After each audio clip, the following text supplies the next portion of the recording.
Here's what you should be playing in Yu-Gi-Oh! Master Duel. What's going on YouTube? It's Super Insane 18 here, and today I am bringing you a Master Duel tier list. Now, I do just want to preface this with this is my personal opinion. Obviously, it's only been out for 5 days, so we don't really have a true tier list just yet, but this is from my experience. I am all the way up in Platinum, so I have played quite a bit. I've put over 40 hours into the game, so this is just what I've seen and what I think, so take it with a grain of salt, but let's go ahead and jump on in. Now, we're going to start with Tier 3 and move our way up. I do want to tell you guys that Tier 3 doesn't mean it is a bad deck. I'm only going to be talking about the decks that I think are competitively viable, so if it's in Tier 3, that means you can play it competitively and make your way to the highest rank. It's just not as good as some of the other tiers. I know that this pick is going to upset a lot of my fan base because a lot of my fan base is a die-hard fan of this deck, but for our first Tier 3 deck, I am going to have to give it to Phantom Knight. Now, the reason Phantom Knight is so low is because it is definitely still a strong deck and worth using to compete, but unfortunately, with Outburst of Destiny and with Dragoon banned, you don't really have that power play that you normally do when you're playing Phantom Knights, so you still can set up pretty oppressive boards, but your best option is to go into cards like the Utopic Draco Future, and you're just not able to get like the Scythe play using the Destroyer Phoenix Enforcer or even an Omni Negate with Dragoon, so it is competitively viable, but still just not as good as it should be. Now, our second Tier 3 deck is going to be Invoked. I do think that Invoked is definitely competitively viable, but due to the fact that Master Duel uses the April 2021 OCG ban list, it's just not as strong as it is here in the TCG. You know, you've got the Dogmatica engine hit as well as some other hits that definitely matter, but I do think that it is still worth playing. Being able to set up a 1-card Makaba, which is essentially an Omni Negate as long as you have the right card to discard, plus the other things that you are able to do with this deck, definitely makes it a viable option to play if you want to make it to those higher ranks. It's just not as good as it could be, similar to how Phantom Knight was. Now, that's going to be it for our Tier 3 decks. I do want to move into Tier 2, and the first one that I'm going to talk about is going to be Skystriker. Now, there are quite a bit of Skystriker in the higher level play, so you might be wondering why I have this at only Tier 2, and that is because of a specific interaction that I'm not quite sure if it's coded incorrectly or if it was just overlooked, but for those of you who don't know, there is a very important interaction with Skystriker Ace Shizuku and multi-roll that we cannot currently do in Master Duel. During the end phase, you are allowed to choose which effect you activate first, and there is a very important combo that you need to know.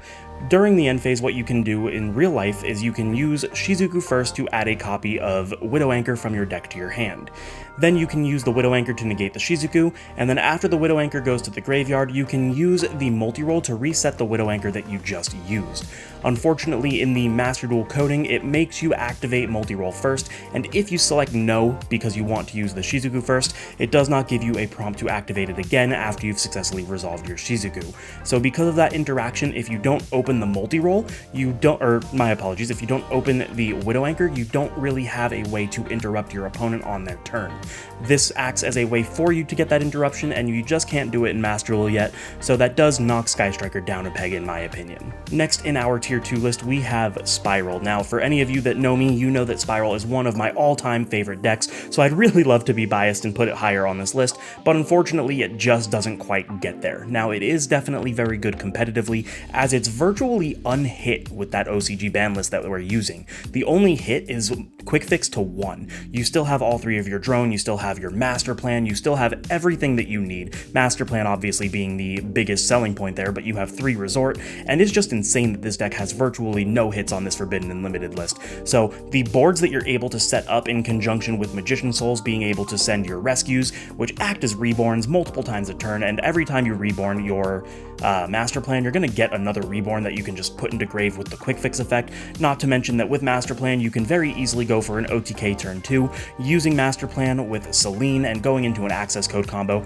I think the deck is just absolutely insane. I've seen the nutty boards that people are posting in Master Duel with Spiral, and I think this is definitely a very viable pick if you want to get some pretty easy wins. Next, we are talking about Thunder Dragon. Now, for those of you that play the TCG, which I'm assuming is the majority of my fan base, you know that for the last 2 years, we've had Colossal banned, and a lot of people are crying for it to come back.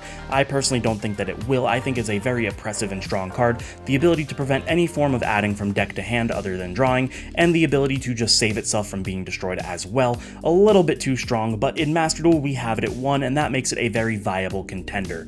Not to mention that we do have cards like Vanity's Emptiness that we can just flip after we've established a Colossus, and it's just a little bit oppressive if you ask me.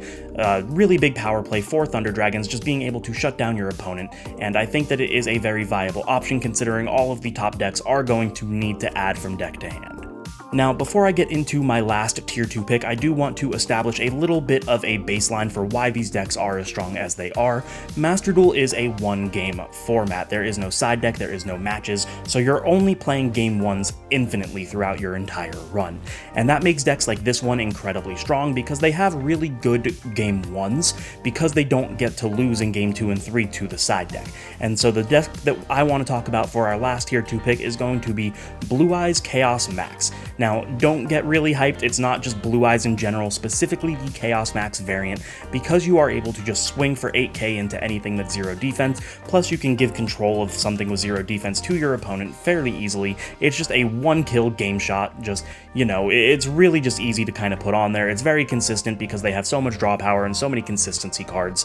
You can normal Manju, you can search either the Advanced Ritual Art, which lets you send a Blue Eyes from your deck, or if you don't have the Chaos Max, you can search the Chaos Max itself, and just being able to one-shot your opponent is definitely a very strong threat in a one-game format.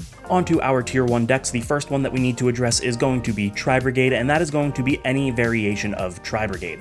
There are 3 main ones that people like to stick to, and that is Pure Tri-Brigade, Lyrilusc Tri-Brigade, and Zodiac Tri-Brigade. All 3 of these variants are definitely very viable in their own rights, and they all do relatively the same thing, but also somewhat different. I personally am a big fan of the Lyrilusc Tri-Brigade. I think that it's the most oppressive variation of it, and this is what did carry me all the way up into Platinum, so I definitely have a special place in my heart for it, but it's also one of the decks that I've just seen repeatedly. My opponent just using it against me, whether it's the Zodiac or the Pure or the Lyrilusc, it doesn't matter. If you are going up into the high-level gameplay, you are going to see Lyrilusc Tri-Brigade. Now, the builds for this deck are a little bit different because of that one-game format. Like, I have to play a Red Reboot, I have to play 3 Lightning Storm, just because if I'm going second, I can't bank on game 2 or 3 to get me where I need to go. So the builds are going to be different than in real life, but it is definitely one of the top tier decks. Now, for our second tier 1 deck, we have to talk about Virtual World. Now, for those of you that have been watching my channel, you know that Virtual World is a deck that I personally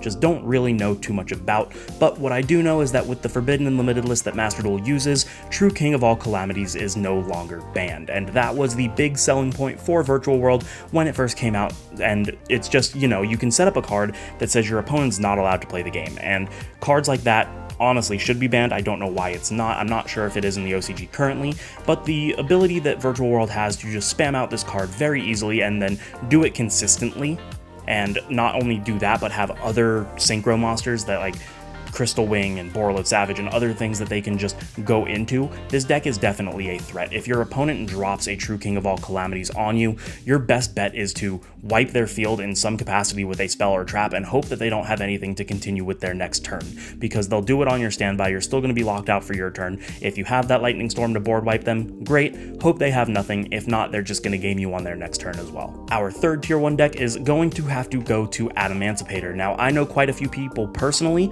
who built this deck and it got them all the way up into Platinum, and that is because Block Dragon is not banned in the OCG list that we are currently using, and Block Dragon is honestly just an insane card. Being able to search 3 of your monsters that can then special summon themselves, and being able to set up a board with anywhere from like 4 to 6 negates, and you know, it's just an honestly oppressive deck. You can main deck cards like Nibiru since it is a one-game format if you are going second, and if you aren't going second, you can still search it with Gallant Granite if you need to, so you have it for your opponent if they manage to stop your board and go off themselves. I think this deck is very good. It's very consistent and definitely something that I've seen a lot of in the high-level play, something that either you need to watch out for or be playing yourself, because it is definitely a threat. And for our last tier 1 deck, we are going to talk about Prank Kids. Now, Prankids doesn't have Meow Meow Moo limited to 1 like it does here in the TCG, so we don't have to worry about saving it or being careful with our resources after our first turn. We can just do the same 1-card combo that we always did into our full board, which gets us a double Raigeki in the form of Battle Butler with Meow Meow Moo in graveyard, but not to mention we can actually play Thunder Dragon Colossus in this deck as well.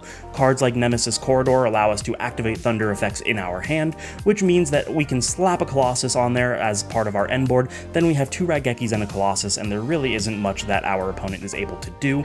The fact that this deck can play Colossus better than Thunder Dragon can, just because of what it can actually do, setting up a 1-card double Raigeki, is a little bit crazy, and part of the reason that this deck is so strong is because it is a 1-card engine. You just load your deck with like 12 hand traps, and then it doesn't matter if you go first or second, you're gonna stop your opponent no matter what they're trying to do. So it's really just a bit oppressive playing that many hand traps with a 1-card engine that's so consistent and searchable with cards like Prankid's Place and Terraforming to get your place, so it's really just kind of high up there. I definitely recommend it for anybody who wants some easy wins. And now we have to address the elephant in the room, which is Tier 0. Now, in real-world Yu-Gi-Oh! There haven't been very many Tier 0 decks in the lifespan of the game, but for Master Duel, these decks are decks that if you are playing, you are almost guaranteed a win, and once you reach like Gold or Platinum, the higher level plays, 9 out of the 10 decks that you're going to play are going to be one of these decks. Once I hit Gold, these decks were just running rampant everywhere, and the first one that I want to talk about is going to be Eldritch. Now, Eldritch is super strong because there aren't very many high rarity cards that you need to pull, making it a very easy deck to get, not to mention that the traps that are available in this Forbidden and Limited list are absolutely insane. You still have Vanity's Emptiness, you have 3 copies of Skill Drain, so I mean when you're summoning out your Eldritch and he's going up to a 3500 beater under Skill Drain, what is your opponent going to do? You're going to hit them with cards like Rivalry and Gozen and Vanity's Emptiness and Imperial Order, and you're able to play draw cards like Pot of Extravagance because you don't care about your extra deck. This deck is just very consistent, very oppressive, and because of that list of traps that this list has, it's just an insane option for you to play. Even if you're going second, you can just set 5 cards, pass, maybe hold a couple hand traps in your hand. It doesn't really matter. There's really not much your opponent's going to be able to do. And the last Tier 0 deck that we are going to be talking about is Drytron. Now, Drytron is only this high because it is a 1-game format, like I've stated before, but because of that 1-game format, being able to set up a Herald of Perfection or a Herald of Ultimateness, whichever you so choose, with up to 5, maybe even more negates depending on the hand that you have, is just crazy. There's no way that you can really out that unless you're playing cards like Droplet. I know that a lot of people, especially Eldritch players, are playing cards like Lava Golem just to kind of out that Omni Negate that's just so oppressive in a Game 1 scenario, and even if you're going second, your ability to break boards with either Boral Sword or Access Code and just keep going is actually insane. Now, I know that people will say that Drytron folds 2 hand traps, but you have to remember, Ben 10 is at 3, we have 2 Called by the Grave, there's also Crossout Designator if you want to play that, so Drytron is stronger than it's ever been, even here in the TCG, and it's honestly just a crazy, insane strategy if you want to make it all the way up to the highest rank. And there you guys have it. That is my opinion on what the tier list for Master Duel currently is. Obviously, this is going to change as they implement more sets that we don't currently have. Like, we don't have Burst of Destiny. I know that there's one other set that I'm blanking on that I know that the game doesn't have, and you know, if they implement different servers or different rule sets, like if they do a TCG and OCG split or whatever it is, the game still is fairly new, so we don't have all that information yet, but I definitely think that if you follow this list, you'll definitely be able to make it up to those high rank plays. Hopefully you guys enjoyed. If you did, you know the deal. Like, comment, subscribe, share with your friends, and maybe consider backing me on Patreon. For just $1, you can support the channel in a way that I would never be able to tell you how much I fully appreciate. Thank you guys so much for watching, and I will see you in the next one.